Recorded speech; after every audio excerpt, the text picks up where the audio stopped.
Native American legend has it that the Sioux marching down the canyon met the Nez Perce at the mouth of the canyon.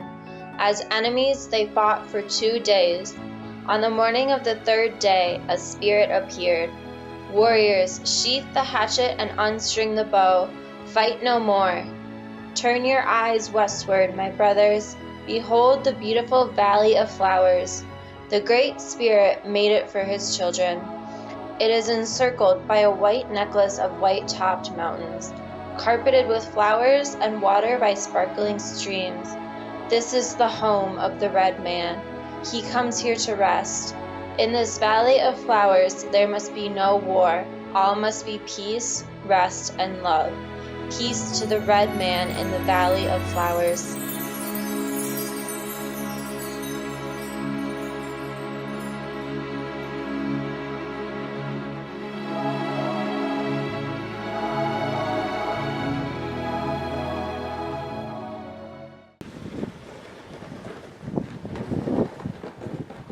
I get to work the land in which the legend of Maiden's Rock took place. I think the story does a really good job of showing how the native people participated in what's known as place as rhetoric, in which they saw that this valley had meaning and consequences of its own. They talk about the white-topped mountains and the clear water and the carpeted flower floor. You can clearly see that the natives saw this place as being rhetorical.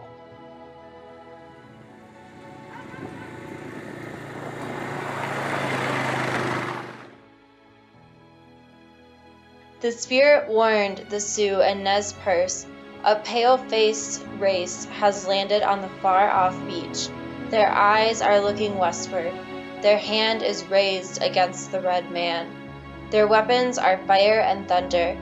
Husband your strength for the coming struggle.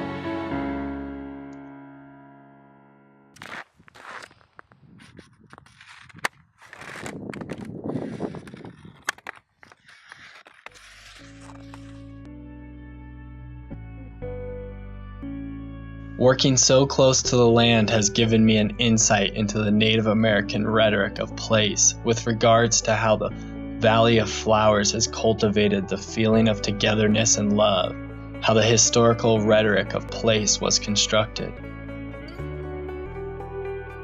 They must have been ecocentric, that is, that they understood the internal relatedness between all organisms that live in this valley.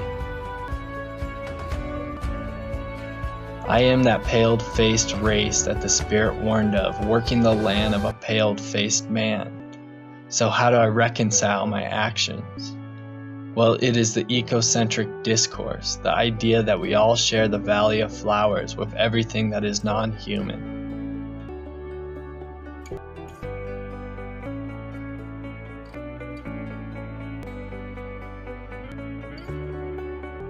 Our ecological identity is constructed around the ecocentric idea of interrelatedness. We are no greater than the trees that plant their roots here, the wind that flows through those trees, or the elk that take shelter under them. Coexisting with all the life that flourishes in the Valley of Flowers is fundamental to the principle that the natives set up, that all must be peace and love in the Valley of Flowers. I mean, my job here really is just to pay attention. Yeah. I mean, that's the biggest thing. The beginning of it was this manicuring of the forest. Yeah. Right. This trying to make it look nice for the white man, I guess. Yeah. And that over time became a situation for me which was unsustainable because it was directly opposing the natural forces that want this place to be what it is. So then my job became a relationship with the land where I pay attention to what's being asked of me. We're all one. Why is my life worth more than the elk that's walking across the yard? Yeah. Right. What do I have to offer versus what the elk has to offer? Yeah. And in my own mind, I think, well, I have different capacities and different skills, so that whatever I can contribute, and then it balances itself. Like that's what I'm being asked to do, is do what I can for the whole. Oh yeah, there's no taming. Actually, I mean, that's one of the first things that I learned out within the first 3 or 4 years. It's like, I have no control over this. Yeah. What the weather's going to do what it wants to do. Yeah. The water's going to flow where it wants to flow. The animals are going to do whatever they want. Yeah. Right? There's always something to be learned out there. Yeah. And it's not something that I need to manage. Yeah. It slows everything down. Yeah. For sure. And because I'm here with my kids, that's really important to me. I mean, that's one of the reasons that I'm here. Yeah. Is so that they have that experience and that connection, because I don't think you get that unless you slow down and pay attention.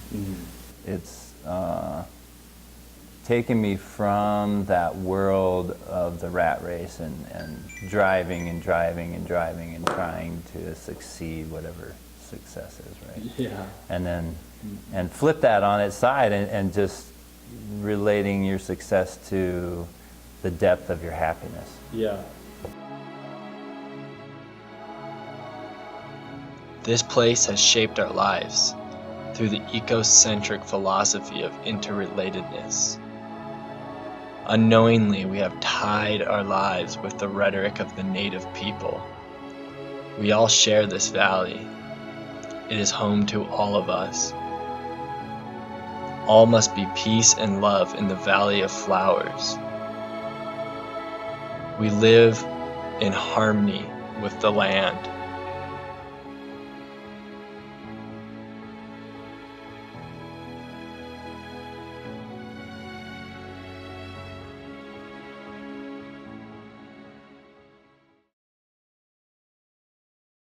I think it's crazy to think that I have the answers. I think we know better. I mean, I feel so small in the grand concept of things, because I'm just coming to that awareness, in relationship to everything else, right? Like I'm kind of a newbie, Yeah. and I'm just trying to stay connected. Yeah.